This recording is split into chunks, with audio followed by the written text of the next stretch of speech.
Bismillahirrahmanirrahim. Assalamualaikum warahmatullahi wabarakatuh.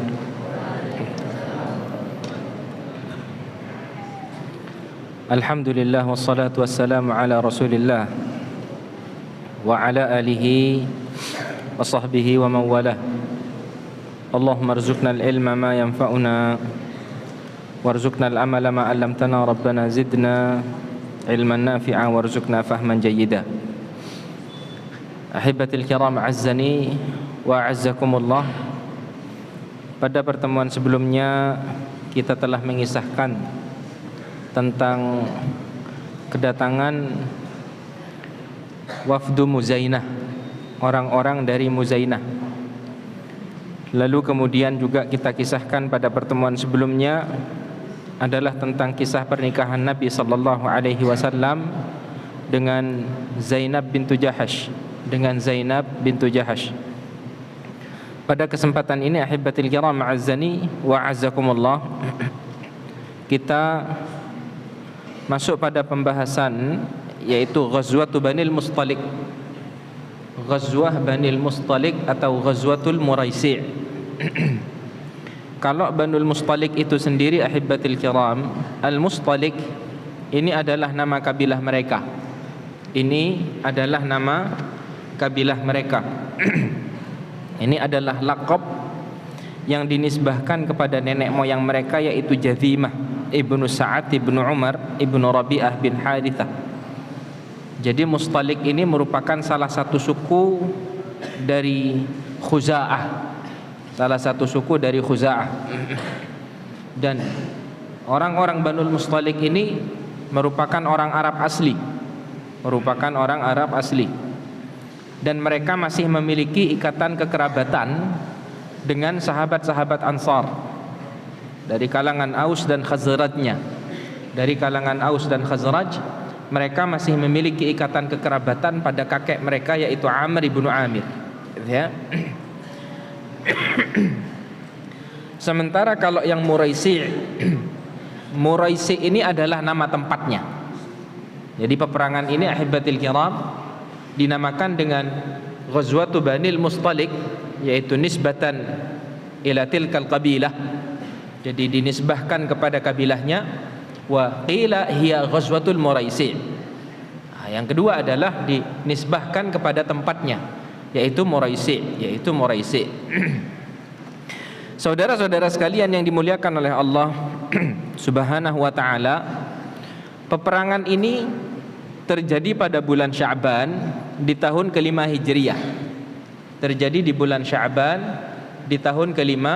Hijriah. Dan terjadi perselisihan tentang waktu terjadinya peperangan ini. Di antara para ulama ada yang menyampaikan bahwa peperangan ini terjadi pada tahun 6 Hijriah. Ada yang mengatakan di tahun 5 Hijriah dan ada yang mengatakan di tahun 4 Hijriah. Wa aqrabul aqwal, pendapat yang lebih mendekati kebenaran, Ghazwatu Banil Mustalik ini terjadinya pada tahun 5 Hijriah, yaitu sebelum terjadinya peperangan Khandaq atau peperangan Ahzab. Kenapa ahibatil kiram? Di antara rentetan peristiwa Ghazwatu Banil Mustalik ini nanti itu ada yang namanya haditsatul ifki.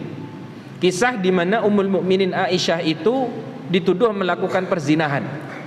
Dan pada saat itu ada sahabat Nabi sallallahu alaihi wasallam yang bernama Sa'ad bin Mu'adz, yang hadir di dalam peristiwa tersebut. Ada dialog antara dia dengan Nabi sallallahu alaihi wasallam. Yang mana lalu kemudian Sa'ad bin Mu'adz ini meninggal di tahun 5 Hijriah setelah terjadinya peperangan Ahzab. Peperangan Banu Quraidah ini berdampingan. Setelah itu yang namanya sahabat Sa'ad bin Mu'adz ini meninggal dunia. Maka artinya kalau misalkan peristiwa yang namanya Ghazwatu Banil Mustalik ini terjadi pada tahun 6 Hijriah, artinya ada sesuatu yang tidak selaras nantinya. Ada sesuatu yang tidak selaras karena memang kisah ini disebutkan di dalam Sahih Al-Bukhari. Nah, maka kesimpulannya sederhananya, ibatil kiram, peperangan ini terjadi di bulan Sya'ban di tahun 5 Hijriah. di tahun 5 Hijriah ala aqrabil aqwal, menurut pendapat yang lebih mendekati kebenaran. Apa yang menyebabkan terjadinya peperangan ini? Yang menyebabkan terjadinya peperangan ini, ahibbatil kiram, orang-orang Banul Mustalik ini adalah orang-orang yang memiliki kedekatan dengan orang-orang Quraisy. Pada peperangan Uhud, orang-orang Banul Mustalik ini termasuk yang bergabung dengan orang-orang musyrikun Makkah, dengan orang-orang Quraisy, di mana mereka bergabung dengan Al-Ahabish, yaitu kabilah-kabilah yang mendukung orang-orang Quraisy untuk memerangi kaum muslimin. Maka di antara mereka adalah orang-orang Banul Mustalik. Ini yang pertama. Alasan yang kedua, ahibbatil kiram, adalah karena orang-orang Banul Mustalik ini menguasai daerah jalannya kaum muslimin menuju Makkah. Jadi daerah perjalanan kaum muslimin menuju kota Makkah Al-Mukarramah itu ada di antara daerah-daerah tersebut yang berada di bawah kekuasaannya orang-orang Banul Mustalik. Jadi ini adalah alasan kedua. Yang pertama karena memang mereka memiliki kedekatan dengan orang-orang Quraisy, membantu memerangi kaum muslimin. Yang kedua adalah dikarenakan mereka menguasai daerah jalannya kaum muslimin untuk menuju ke kota Makkah. Lalu kemudian yang ketiga, ahibbatil kiram, Nabi sallallahu alaihi wasallam mendengar bahwa orang-orang Banul Mustalik ini mengumpulkan bala tentaranya, kekuatannya untuk menyerang kaum muslimin. Nah, ini alasan yang ketiga ini yang menjadi alasan paling pokok kenapa kok Nabi sallallahu alaihi wasallam memerangi orang-orang Banul Mustalik.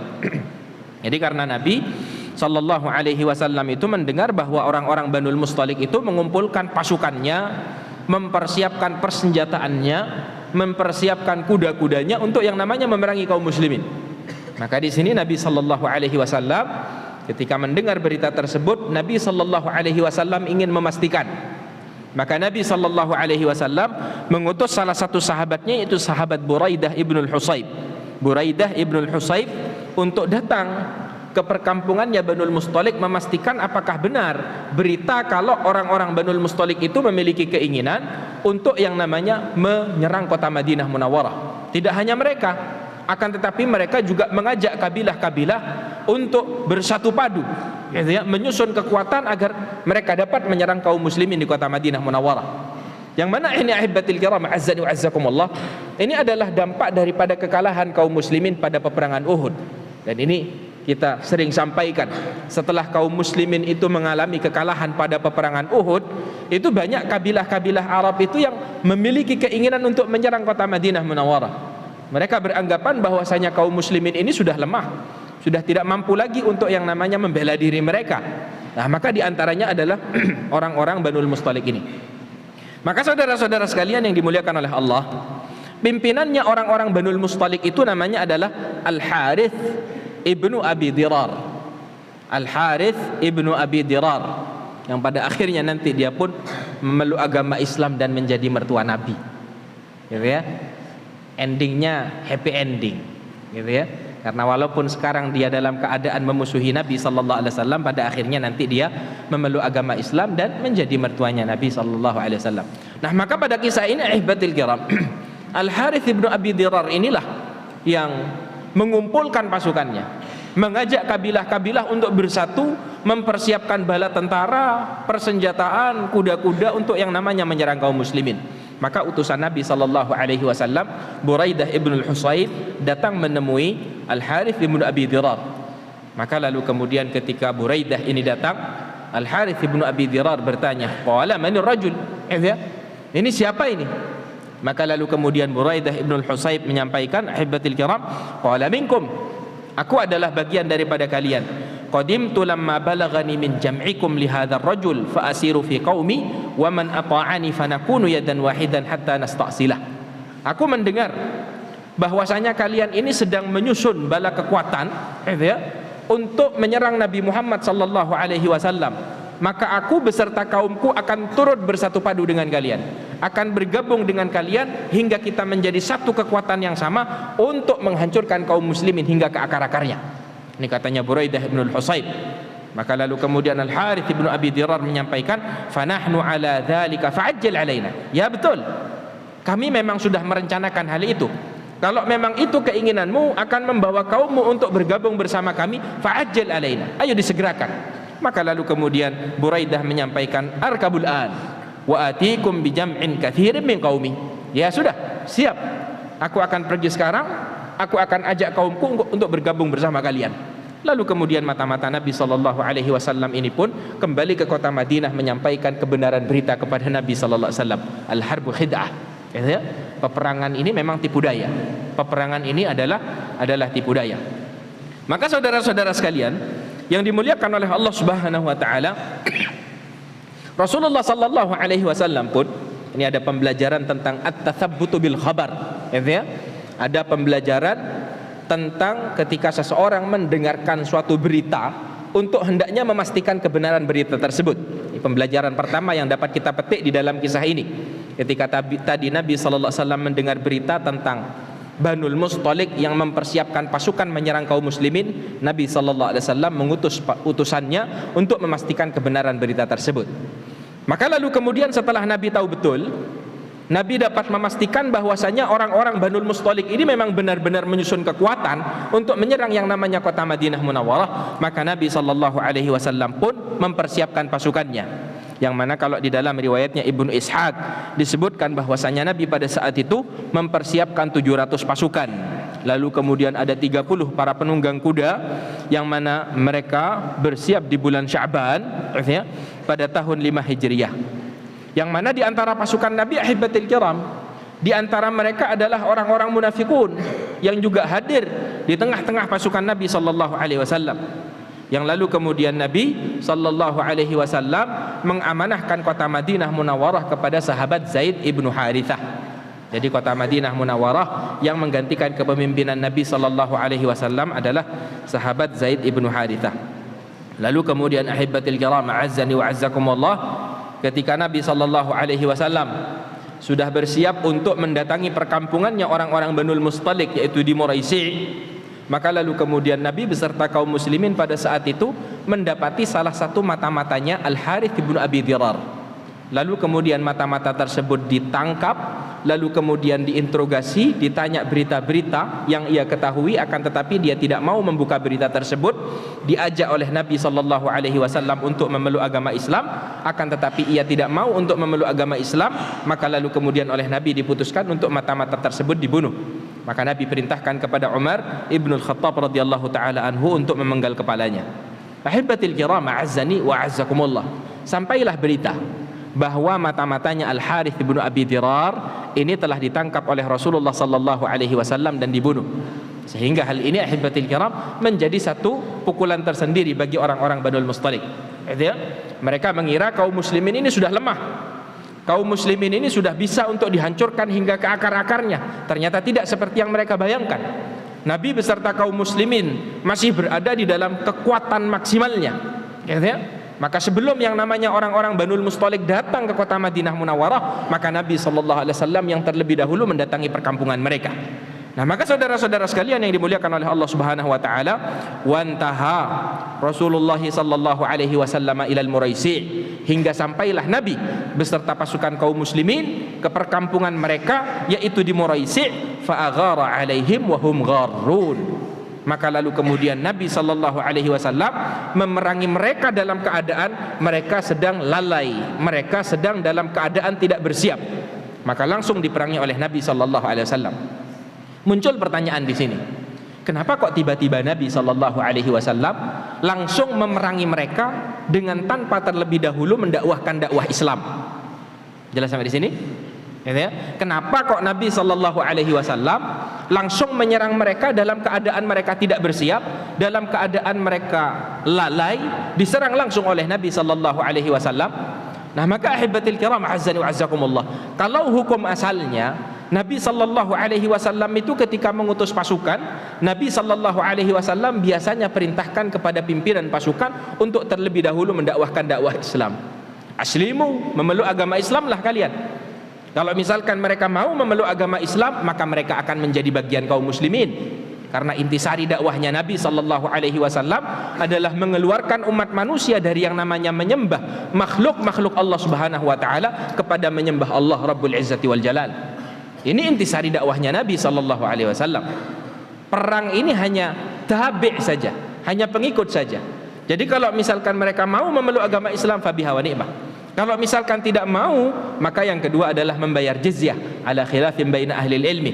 Dengan terjadinya perbedaan di antara para ulama, ada yang menyampaikan jizyah ini hanya khusus pada ahli kitab dan tidak pada yang lain, ada yang menyampaikan keseluruhan selain kaum muslimin. Tahapan kedua setelah diajak memeluk agama Islam, kalau tidak mau adalah membayar jizyah. Baru kemudian kalau poin yang kedua juga tidak mau, maka pada poin yang ketiga al-jihadu fi sabilillah. Mereka akan diperangi oleh pasukan kaum muslimin. Nah, maka saudara-saudara sekalian yang dimuliakan oleh Allah, tapi pada orang-orang Banul Mustalik ini Nabi sallallahu alaihi wasallam langsung memerangi mereka.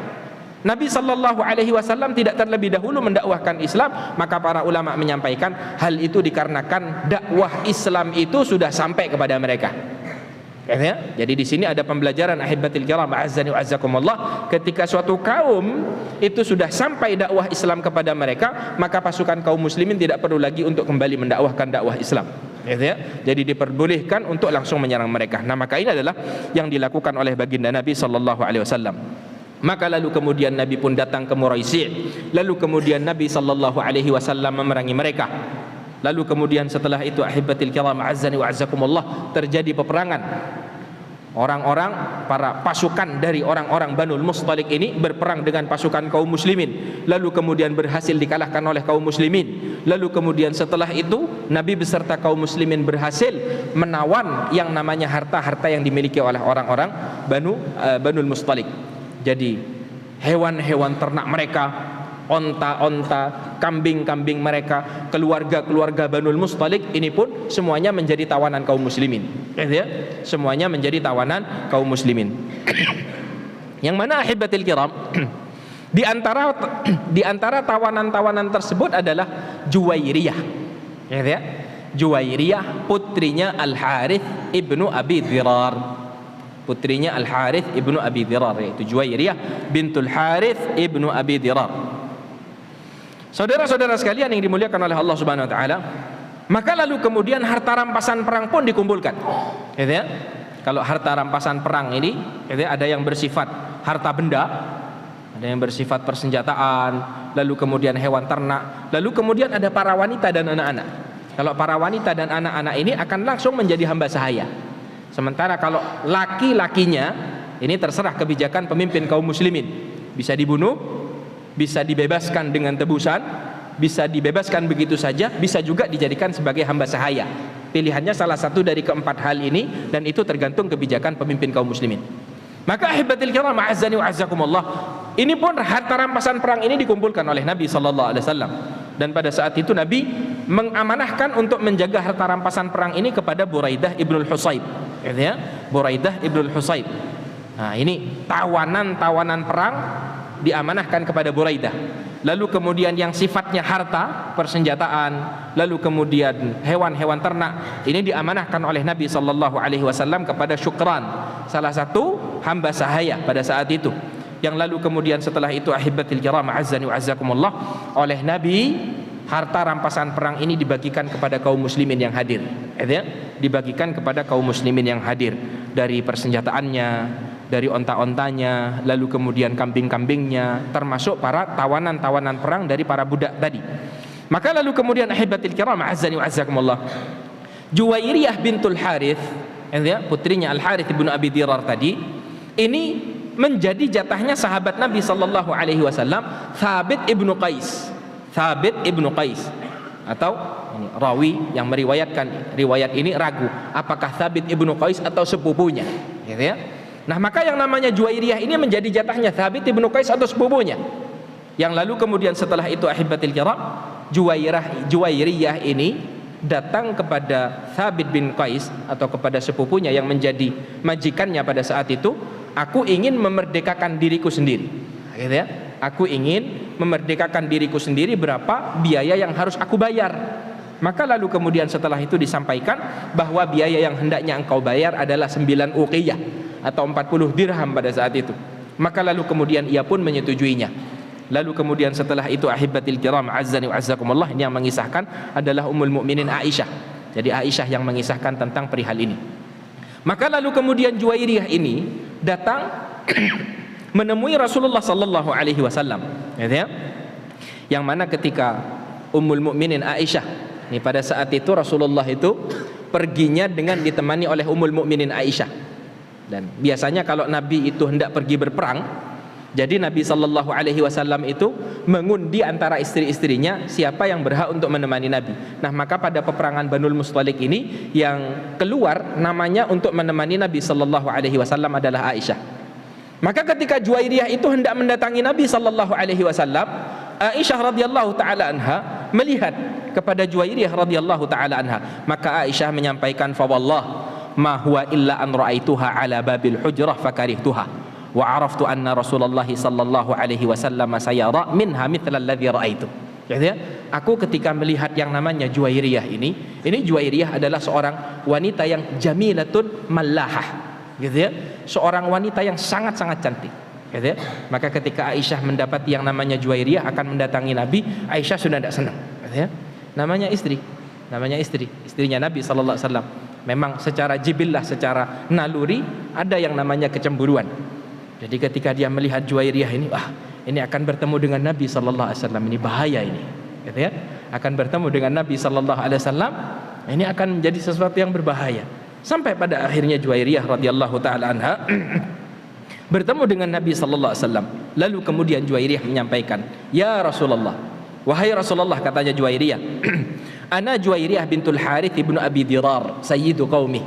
Aku ini adalah putrinya Harith ibnu Abi Dirar, di mana Al Harith ibnu Abi Dirar ini adalah pimpinan Banul Mustalik. "Wa qad asabani minal bala'i ma lam yakhfa anka." Aku ini sudah tertimpa musibah seperti yang engkau ketahui wahai Rasulullah sallallahu alaihi wasallam. Fa waqa'tu fi sahmi li Thabit ibni Qais. Dan aku merupakan bagiannya sahabat Thabit bin Qais ibnu Syammas, atau sepupunya Thabit bin Qais, gitu ya. Fakatabtuhu ala nafsi. Maka aku sudah ngomong kepada Thabit bin Qais untuk aku memerdekakan diriku sendiri. Faji'tuka asta'inuka ala kitabati. Maka aku datang ke sini ya Rasulullah, mau minta tolong untuk engkau membantu memerdekakanku wahai Rasulullah sallallahu alaihi wasallam. Maka lalu kemudian Nabi sallallahu alaihi wasallam menyampaikan kepada Juwairiyah, "Fahallaki fi khairin min dzalik." Wahai Juwairiyah, apakah kamu ingin sesuatu yang lebih baik daripada itu, kata Nabi sallallahu alaihi wasallam. Maka Juwairiyah bertanya, "Wa ma huwa ya Rasulullah?" Apa yang lebih baik daripada aku memerdekakan diriku sendiri? Maka Rasulullah sallallahu alaihi wasallam sampaikan, "Aqdi kitabataki wa uzawijuki." Gitu ya. Aku akan memerdekakanmu, akan melunasi, gitu ya, biaya untuk engkau dapat memerdekakan dirimu, lalu kemudian aku akan menikahimu, kata Nabi sallallahu alaihi wasallam. Maka Juwairiyah bintul Harith menyampaikan kepada Nabi, qalat na'am ya Rasulullah. Ya, siap. Juwairiyah radhiyallahu taala anha mengiyakannya. Maka lalu kemudian setelah itu kata Nabi sallallahu alaihi wasallam, qad fa'altu. Gitu ya, qad fa'altu. Maka ahibatil kiram, azzani wa azzakumullah. Pada akhirnya dia pun dimerdekakan, lalu kemudian dinikahi oleh Nabi sallallahu alaihi wasallam. Lalu kemudian para sahabat-sahabat Nabi sallallahu alaihi wasallam mendengar berita ini. Ternyata Nabi sallallahu alaihi wasallam sudah menikah dengan salah satu keluarga Banul Mustalik. Ya, Nabi menikah dengan salah satu keluarga Banul Mustalik, yaitu Juwairiyah bintul Harith bin Abi Dirar. Ya. Maka lalu kemudian yang terjadi, para sahabat-sahabat Nabi, tidak mungkin kita menjadikan keluarga Banul Mustalik ini sebagai hamba sahaya kita, sementara sekarang mereka sudah menjadi bagian daripada keluarga Rasulullah sallallahu alaihi wasallam. Maka lalu kemudian para sahabat-sahabat Nabi berbondong-bondong memerdekakan semua tawanan perang Banul Mustalik. Ajib ya.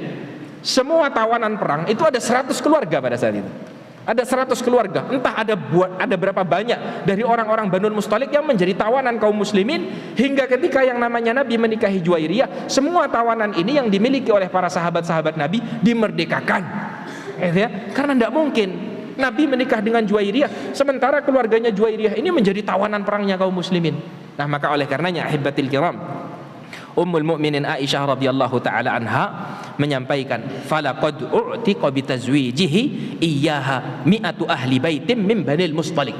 Ya, dengan dinikahinya yang namanya Juwairiyah, maka ada 100 keluarga yang dimerdekakan oleh para sahabat-sahabat Nabi sallallahu alaihi wasallam. Maka Aisyah setelah itu menyampaikan, fama a'lamu imra'atan kanat a'zama barakatan ala qaumiha minha. Aku tidak pernah mendapati adanya seorang wanita yang lebih barokah terhadap kaumnya dibandingkan dengan Juwairiyah. Karena sebab Juwairiyah yang awalnya orang-orang Banul Mustalik harusnya menjadi hamba sahaya, kini mereka menjadi orang merdeka. Dan pada akhirnya mereka pun memeluk agama Islam. Dan pada akhirnya bapaknya Juwairiyah itu sendiri, Al-Harith ibnu Abi Dirar, datang menemui Nabi, menyatakan keislamannya dan mendakwahkan Islam kepada kaumnya. Masya Allah. Ini diantara bentuk rahmatnya Allah subhanahu wa ta'ala kepada Banul Mustalik. Nah, maka ahibatil kiram, azani wa azzakumullah, Juwairiyah bintul Harith ini adalah seorang wanita yang salihah, yang mana diantara riwayat yang menceritakan tentang kisahnya Juwairiyah bintul Harith diriwayatkan oleh Al-Imam Muslim, di mana Nabi sallallahu alaihi wasallam suatu ketika sudah menikah dengan Juwairiyah bintul Harith ini, Nabi sallallahu alaihi wasallam mendapati Juwairiyah itu di waktu subuh melaksanakan sholat subuh di rumahnya.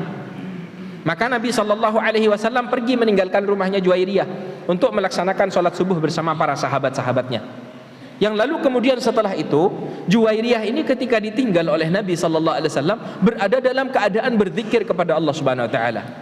Jadi banyak ibadahnya kepada Allah, berzikirnya kepada Allah Subhanahu wa taala kuat.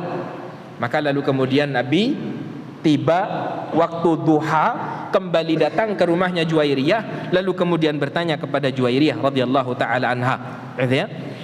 Seraya Nabi sallallahu alaihi wasallam berkata, "Mazilti 'alal halil lati faraktuki 'alaiha."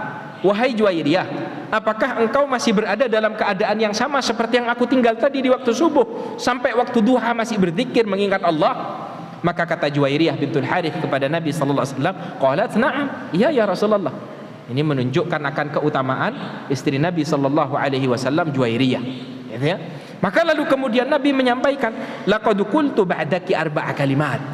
Aku itu setelah pergi meninggalkanmu tadi, aku berzikir dengan 4 kalimat, kata Nabi sallallahu alaihi wasallam, thalatha marratin yang aku ulangi sebanyak 3 kali, law wuzinat bima qulti mundul yaumi lawazantuha, lawazanathunna. Kalau misalkan apa yang aku baca tadi ditimbang sama dengan yang engkau baca dari subuh sampai waktu duha tadi, itu beratan punyaku, kata Nabi sallallahu alaihi wasallam. Maka lalu kemudian setelah itu Nabi mengajarkannya kepada Juwairiyah, yang mana ini diantara tuntunan Nabi yang untuk dibaca oleh setiap muslim di zikir pagi dan zikir petang, di mana Nabi SAW mengajarkan subhanallah wa bihamdihi adada khalqihi wa ridha nafsihi wa zinata arshihi wa midada kalimatihi. Ini kalau dibaca 3 kali, kata Nabi SAW, ini mampu mengalahkan orang yang berzikir dalam waktu yang lama. Gitu ya. Nah, jadi ada keutamaan Juwairiyah di sini dan ada keutamaan zikir ini seperti yang disampaikan oleh Nabi sallallahu alaihi wasallam di dalam riwayat Muslim. Ahibatil kiram, azzani wa azzakumullah. Sampai pada akhirnya waktu pun berjalan.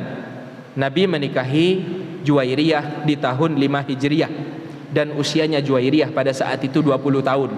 Lalu kemudian waktu pun berjalan, Nabi sallallahu alaihi wasallam meninggal, lalu kemudian Juwairiyah bintul Harith ini meninggal dunia di tahun 50 Hijriah. Dalam riwayat yang lain di tahun 56 Hijriah. Dan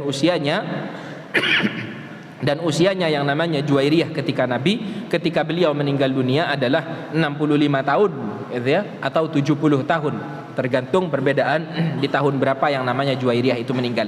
Jadi antara tahun 50 atau tahun 56 Hijriah, yang mana beliau ini meninggal dunia di masa pemerintahannya Muawiyah ibnu Abi Sufyan, yang lalu kemudian yang menyolatkan istri Nabi Juwairiyah bintul Harith ini, bintul Harith ibnu Abi Dirar, adalah pemimpin kota Madinah pada saat itu, yaitu Marwan ibnul Hakam, Ahibatil kiram, a'azzani wa a'azzakumullah. Nah, maka ini adalah peristiwa tentang Ghazwatu Banil Mustalik atau Ghazwatul Muraisi,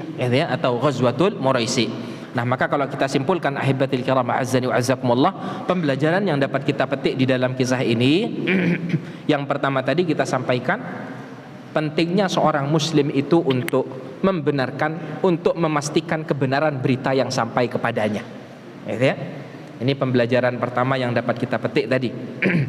Seorang muslim itu adalah hendaknya memastikan kebenaran berita yang sampai kepadanya. Jangan langsung diterima begitu saja. Apalagi kalau seperti di zaman sekarang ini kan, mudah sekali media informasi itu sampai kepada kita. Dalam 1 menit saja kita bisa memperoleh informasi dalam jumlah yang banyak. Jangan setiap kita mendapatkan informasi lalu kemudian share sana, share sini, sampai kita benar-benar mengetahui akan kebenaran informasi tersebut. Ini pembelajaran pertama yang dapat kita petik. Lalu kemudian pembelajaran kedua yang dapat kita petik tadi adalah seorang pemimpin kaum muslimin atau pasukan kaum muslimin diperbolehkan untuk menyerang suatu kaum secara langsung dengan tanpa mendakwahkan dakwah Islam terlebih dahulu ketika memang dakwah Islam sudah sampai kepada mereka. Ini pembelajaran kedua yang dapat kita petik dari kisahnya Ghazwatu Banil Mustalik. Yang ketiga, ahibatil kiram a'azzani wa a'azzakumullah, adalah tentang tuntunan Nabi sallallahu alaihi wasallam untuk berlaku adil terhadap istri seorang muslim. Jadi ketika seorang muslim ini memiliki istri yang lebih dari 1, 2, 3 atau 4, adalah hendaknya berlaku adil, ya, berlaku adil sebagaimana dituntunkan oleh Allah, sebagaimana dituntunkan oleh Nabi sallallahu alaihi wasallam. Maka kalau Nabi sallallahu alaihi wasallam itu bagi tiap-tiap istrinya di kehidupan Nabi, itu tiap-tiap istri mendapatkan jatah 1 malam yang sama. Dan ketika Nabi sallallahu alaihi wasallam hendak melakukan safar, ya, maka Nabi sallallahu alaihi wasallam di sini tidak ada kewajiban untuk mengajak keseluruhannya. Maka oleh Nabi sallallahu alaihi wasallam menggunakan qur'ah, ya. Tustakhdamul qur'atu indal mubhami. Jadi yang namanya qur'ah diundi ini, ya, ini dilakukan oleh Nabi sallallahu alaihi wasallam untuk apa? Untuk menentukan siapakah yang paling berhak di antara orang-orang yang memiliki kesamaan hak. Maka dari semua istri-istri Nabi sallallahu alaihi wasallam diundi pada peperangan Ghazwatul Muraisi ini siapa yang berhak untuk menemani Nabi, maka yang keluar namanya adalah Ummul Mukminin Aisyah radhiyallahu taala anha. Ahibatil kiram a'azzani wa a'azzakumullah. Lalu pembelajaran keempat yang dapat kita petik pembelajaran keempat yang dapat kita petik di sini, ahibatil kiram, ketika Nabi sallallahu alaihi wasallam menikahi Juwairiyah bintul Harith, artinya di sini Allah Subhanahu wa taala menghendaki untuk memuliakan Banul Mustalik. Ya, Allah Subhanahu wa taala menghendaki untuk memuliakan yang namanya Banul Mustalik dari kabilah Khuza'ah ini. Dan memang yang namanya Banul Mustalik, kabilah Khuza'ah di sini adalah termasuk kabilah Arab yang besar pada saat itu, gitu ya. Termasuk kabilah Arab yang besar, gitu ya. Nah, maka di sini ada hikmah yang dikehendaki oleh Allah Subhanahu wa taala untuk orang-orang Khuza'ah ini, akhibatil kiram, agar menjadi bagian daripada pasukan kaum muslimin untuk dapat menguatkan dakwah kepada Allah Subhanahu wa taala. Ini pembelajaran keempat yang dapat kita petik di dalam kisah ini.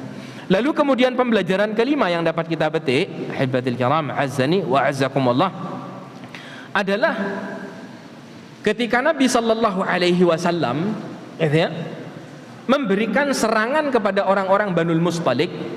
Pembelajaran yang dapat kita petik di sini adalah untuk hendaknya para kabilah-kabilah Arab yang pada awalnya berpikir untuk menyerang kaum muslimin di kota Madinah Munawwarah, mereka membatalkan keinginan mereka. Gitu ya? Orang-orang Arab, kabilah-kabilah yang pada awalnya mereka memiliki keinginan untuk menghancurkan kaum muslimin hingga ke akar-akarnya, mereka membatalkan keinginan mereka. Ternyata kaum muslimin yang hendak mereka hancurkan adalah orang-orang yang masih berada di dalam kekuatan maksimalnya. Nah, ini pembelajaran kelima yang dapat kita petik di dalam kisah Ghazwatu Banil Mustalik. Ahibatil kiram a'azzani wa a'azzakumullah. Lalu kemudian yang terakhir, ahibatil kiram, di antara yang terjadi pada peperangan Ghazwatu Banil Mustalik di sini adalah para sahabat-sahabat Nabi pada saat itu bertanya kepada Nabi sallallahu alaihi wasallam tentang al-azl. Al-azl itu adalah berhubungan akan tetapi tidak mengeluarkan air maninya di dalam, dikeluarkannya di luar. Dan hal itu ditanyakan kepada Nabi sallallahu alaihi wasallam, dan Nabi sallallahu alaihi wasallam membenci akan hal tersebut. Jadi Nabi sallallahu alaihi wasallam sampaikan, ma'alaikum alla taf'alu ma min nasamatin kainatin ila yaumil qiyamati illa wahiya kainah. Jadi kata Nabi sallallahu alaihi wasallam untuk hendaknya tidak dilakukan akan hal itu. Jadi dimakruhkan oleh Nabi sallallahu alaihi wasallam karena al-mani, air mani yang masuk itu tidak akan menjadi anak kecuali sudah ditetapkan oleh Allah Subhanahu wa taala. Nah, maka ini adalah tuntunan yang dituntunkan oleh Nabi sallallahu alaihi wasallam. Hanya saja memang al-azl ini adalah sesuatu yang tidak sampai diharamkan di dalam syariat kita, gitu ya. Jadi masih diperbolehkan untuk yang namanya kaum muslimin ini melakukannya, di mana kalau di dalam di dalam riwayat Bukhari dan Muslim, para sahabat-sahabat Nabi SAW menyampaikan, kunna na'zilu wal Qur'anu yanzil. Kami di zaman Nabi sallallahu alaihi wasallam itu melakukan azl, sementara Al-Qur'an itu masih turun kepada Nabi Muhammad sallallahu alaihi wasallam. Ahibatil kiram, azzani wa azzakumullah. Kita tambahkan sedikit lagi, gitu ya. Pada peperangan ini, korban dari kalangan kaum muslimin hanya ada satu orang saja. Hanya ada satu orang saja, yaitu sahabat Nabi sallallahu alaihi wasallam, Hisham ibnu Subabah. Hisham ibnu Subabah, seseorang dari Bani Kalb bin Auf. Seseorang dari Bani Kalb bin Auf, gitu ya. Di mana dia ini, ahibatil kiram, dia itu dibunuh oleh salah seorang sahabat Ansar. Jadi pada saat itu sahabat Ansar di kelompoknya Ubadah ibnu Samit mengira Hisham ibnu Subabah ini sebagai musuh, lalu kemudian setelah itu dibunuh. Ternyata dia adalah seorang muslim. Nah, maka ini adalah korban dari kalangan kaum muslimin dan tidak ada yang lain. Yang lalu kemudian, ahibatil kiram, azzani wa azzakumullah, dia punya saudara namanya Miqyas ibnu Subabah. Nah, dia punya saudara namanya Miqyas. Yang terbunuh adalah Hisham ibnu Subabah, saudaranya Miqyas ibnu Subabah. Ini datang dari Makkah menuju Nabi sallallahu alaihi wasallam, lalu kemudian dia memeluk agama Islam. Lalu kemudian meminta kepada Nabi sallallahu alaihi wasallam agar diyat saudaranya yang terbunuh ini dibayarkan. Maka oleh Nabi sallallahu alaihi wasallam dibayarkan. Diambil diyatnya. Lalu kemudian tidak lama setelah itu, ternyata Miqyas ibnu Subabah ini diyatnya sudah diambil, lalu kemudian orang Ansor yang membunuh saudaranya tadi dibunuh juga. Lalu kemudian setelah itu dia melarikan diri ke Mekah. Setelah itu dia murtad. Maka lalu kemudian Nabi sallallahu alaihi wasallam menyampaikan bahwa darahnya halal, gitu ya, bahwa darahnya halal. Dan nanti pada peristiwa Fathu Makkah, yang namanya Miqyas ibnu Subabah ini termasuk tawanan masyarakat Makkah yang dibunuh oleh Nabi sallallahu alaihi wasallam, karena dulu dia pernah membunuh salah seorang sahabat Ansar karena saudaranya dibunuh padahal sudah diberikan yang namanya denda, gitu ya, dari pembunuhan saudaranya yang dilakukan oleh sahabat-sahabat Ansar. Ahibatil kiram, azzani wa azzakumullah. Insyaallah sampai di sini. Ini masih ada kisah selanjutnya, ada upaya-upaya yang dilakukan oleh orang-orang munafikun untuk memecah belah kaum muslimin. Lalu kemudian Allah pada akhirnya nanti menurunkan surat Al-Munafiqun. Lalu kemudian ada kisah selanjutnya tentang peristiwa hadithatul ifki, yang mana lalu kemudian Allah menurunkan suratul Nur pada saat Ummul Mukminin Aisyah dituduh oleh orang-orang munafikun melakukan perzinahan. Nah, maka di sini ahibatil kiram, kisah ini kita cukupkan sampai di sini dan kita lanjutkan pada pertemuan selanjutnya. Semoga apa yang kita sampaikan ini dapat memberikan kemanfaatan. Barakallahu li wa lakum fil Qur'anil azim wa nafa'ani wa iyyakum minal ayati wadh dzikril hakim. Aqulu qawli hadza wa astaghfirullah li wa lakum innahu huwal ghafurur rahim. Assalamualaikum warahmatullahi wabarakatuh.